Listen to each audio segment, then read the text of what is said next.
दर्शकों, आज रक्षाबंधन है। रक्षाबंधन पहली बात क्यों मनाया जाता है, इसका शुभ मुहूर्त क्या है और कैसे मनाना चाहिए, और रक्षाबंधन पर भद्रा का क्या महत्व है, इसकी जानकारी मैं आज आपको सटीक दूंगा। आज सुबह 10:59 पर पूर्णिमा शुरू हुई। पूर्णिमा के साथ भद्रा भी शुरू होगी। जर्नली क्या होता है, कभी कभी भद्रा पूर्णिमा के उत्तरार्ध में आती है, कभी पूर्वार्ध में आती है। तो इस बार तो भद्रा पूर्णिमा के साथ ही शुरू हो गई। अब बड़ी परेशानी ये हो गई है, भिन्न भिन्न मतों के जो लोग हैं यहाँ कंट्राडिक्ट हो गए हैं, क्या आज मनानी चाहिए या कल मनानी चाहिए। तो मैं आज आपको अपने शास्त्रों के अनुसार धर्म सिंधु और निर्णय सिंधु, हिंदू धर्म के वो शास्त्र हैं जो हर चीज का निर्णय करते हैं, जहां उलझी हुई चीजें होती हैं। तो मैं आज आपको बताना चाहता हूं, सुबह 10:59 पर पूर्णिमा के साथ साथ भद्रा भी शुरू हुई है। भद्रा ये हमारे शरीर के ऊपर व्याप्त रहती है, शरीर के ऊपर इसका ज्यादा प्रभाव रहता है। शरीर में चेहरे के ऊपर इसको सम्मुख बोलते हैं, और ये भद्रा सम्मुख है। पृथ्वी लोक की भद्रा है। 3 प्रकार की भद्राएं होती हैं, पाताल लोक, पृथ्वी लोक और स्वर्ग लोक। स्वर्ग लोक और पाताल लोक की भद्रा शुभ होती हैं। पृथ्वी लोक की जो भद्रा यानी पृथ्वी के ऊपर होती है वो खराब होती है, यानी उसमें नुकसान होता है। भद्रा होती क्या है, विष्टि नाम का एक करण होता है, तिथि का आधा भाग। यानी जैसे जैसे तिथि के ऊपर से चंद्रमा चलता है, 6 डिग्री चलता है, उस विष्टि नाम के करण पे जब चंद्रमा मूव करता है तो पृथ्वी लोक के ऊपर पूर्णिमा के दिन अमृत फेंकने के बजाय उस दिन वो पॉइजन फेंकना शुरू कर देता है, जहर फेंकना शुरू कर देता, अशुभ योग बनाता। अशुभ योग के अंदर रक्षा सूत्र नहीं बांधा जाता। अब बात आती है तो हम इसको बांधे कैसे। और ये भद्रा शाम को 9:03 तक चलेगी। अब हमारे पास ऑप्शंस ये हैं, या तो हम रात को 3:09 के बाद में, और अमृत काल यानी अमृत की चौघड़िया के अंदर वो 1.5 घंटे की अप्रॉक्सीमेट ये समय के हिसाब से होती है, करीब 1 घंटा सवा घंटा ऐसे उसका योग होता है, उसमें बांधी जाए वो। और या फिर पूर्णिमा 31 को सुबह 7:05 तक रहेगी, उससे पहले पहले ब्रह्म मुहूर्त में हम बांध लें। कुछ लोग ये कह रहे हैं कि 31 तारीख को पूरे दिन भी बांध सकते हैं, लेकिन ये गलत है, ये शास्त्र के विरुद्ध है। ज्योतिष पीठ के शंकराचार्य और मुक्तेश्वरानंद जी ने इस बात को क्लियर कर दिया है। उन्होंने अपने फेसबुक लाइव में कहा था, और उससे पहले हम बता चुके थे। इसका कारण यह है कि कल यानी 31 तारीख को 7:05 पर पूर्णिमा समाप्त हो जाएगी, और पूर्णिमा समाप्त होते ही यानी भाद्रपद शुरू हो जाएगा और उसकी प्रतिपदा शुरू हो जाएगी। और भाद्रपद में भी वो जो तिथि है पहली प्रतिपदा, उसका 6 है। 6 का मतलब है तिथि समाप्त, और जब तिथि 6 होती है तो उस तिथि पे बड़ा कष्ट होता है। इसलिए तिथि 6 के अंदर भी कोई शुभ कार्य नहीं होता। जैसे भद्राओं में कोई शुभ कार्य नहीं होता, तिथि 6 में भी कोई कार्य नहीं होता है, क्योंकि ये अशुभ होती है। कई लोग अपनी अपनी ज्योतिष चला रहे हैं। वो बोलते हैं कि भगवान को याद करके, भगवान गणेश को या भगवान शंकर को, विष्णु को, जो भी कृष्ण भगवान को आप एक बार बांध करके और पूरे दिन मना सकते हैं। गलत है, अनर्थ हो जाएगा, क्योंकि जब तिथि का क्षय हो तो वो शुभ नहीं माना जाता। हमारे यहाँ ये मतभेद इसलिए पैदा होता है कि सनातन हिंदू धर्म के अंदर वैसे तो 5 इस प्रकार के हमारे यहाँ पर मानने वाले हैं, संप्रदाय हैं, लेकिन इसमें 2 संप्रदाय ऐसे हैं, स्मार्त और वैष्णव। वैष्णव लोग वो हैं जो साधु संत सन्यासी जिन्होंने दीक्षा ले रखी है, और स्मार्त हमारे जैसे लोग हैं, गृहस्थी लोग हैं। तो जो वैष्णव लोग हैं उनकी एक जिद होती है कि सूर्योदय तिथि होनी चाहिए, चाहे वो 2 मिनट की हो, 1 मिनट की हो, 5 मिनट की हो या आधा सेकंड की, हम उसी तिथि को लेंगे। लेकिन वो गलत है पूर्णतः।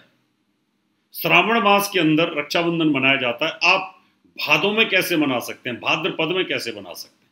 वो पॉसिबल ही नहीं है। और वैसे भी हमारा निर्णय सिंधु और धर्म सिंधु ये कहते हैं कि अगर पूर्णिमा तिथि 31 तारीख को त्रैमुहूर्त में हो तो फिर आप पूरे दिन पूर्णिमा के तौर पर रक्षाबंधन मना सकते हैं। लेकिन 31 तारीख को पूर्णिमा 7:05 तक है और त्रैमुहूर्त नहीं है। त्रैमुहूर्त का मतलब होता है 6 घटी। 6 घटी का मतलब होता है 2 घंटे 24 मिनट, सूर्योदय से लेके 2 घंटे 24 मिनट तक। 6:03 पर सूर्योदय होगा, 2 घंटे 24 मिनट का मतलब है कि 8 घंटे 27 मिनट तक अगर पूर्णिमा होती कल तो फिर हम 31 तारीख को रिकमेंड कर सकते थे। लेकिन फिर भी मैं ज्योतिष पढ़ाता हूं, ज्योतिष की गणना करता हूं, मैं फिर भी रिकमेंड नहीं करता। वैष्णव लोग मना सकते थे, इसलिए रिकमेंड नहीं करता कि भाद्रपद महीना शुरू हो जाएगा, प्रतिपदा का 6 है, वो अनर्थ नहीं हो सकता। इसलिए 31 तारीख को आप बिल्कुल नहीं बनाइएगा। अगर आप मनाते हैं और आपके साथ कोई अनर्थ होता है तो उसकी जिम्मेवारी आपकी स्वयं की होगी। कई ज्योतिषी टीवी चैनल के ऊपर और कई यूट्यूब के ऊपर, फेसबुक के ऊपर अपने ज्ञान को बढ़ाने के लिए, अपने आप को सस्ती लोकप्रियता लेने के लिए ऐसा कर रहे हैं जो गलत है। इसलिए मैं इसका विरोध कर रहा हूँ। हर टीवी चैनलों के ऊपर मैंने इसका विरोध किया है कि ऐसा नहीं होना चाहिए। अब हम बात करते हैं कि कई लोगों को बहुत ज़्यादा इमरजेंसी होती है। कईयों ने कहा क्या हम 9:03 से पहले भी मना सकते हैं क्या? हाँ, इसका एक मैं उदाहरण देता हूँ। जो भद्रा होती है, सम्मुख जो भद्रा होती है, उसके 5 घटी सम्मुख यानी मुंह के ऊपर रहती हैं, फेस पर।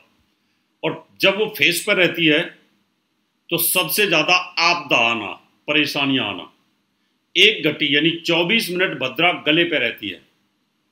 जब गले पे रहती है तो मृत्यु तुल्य कष्ट देती है परिवार के अंदर।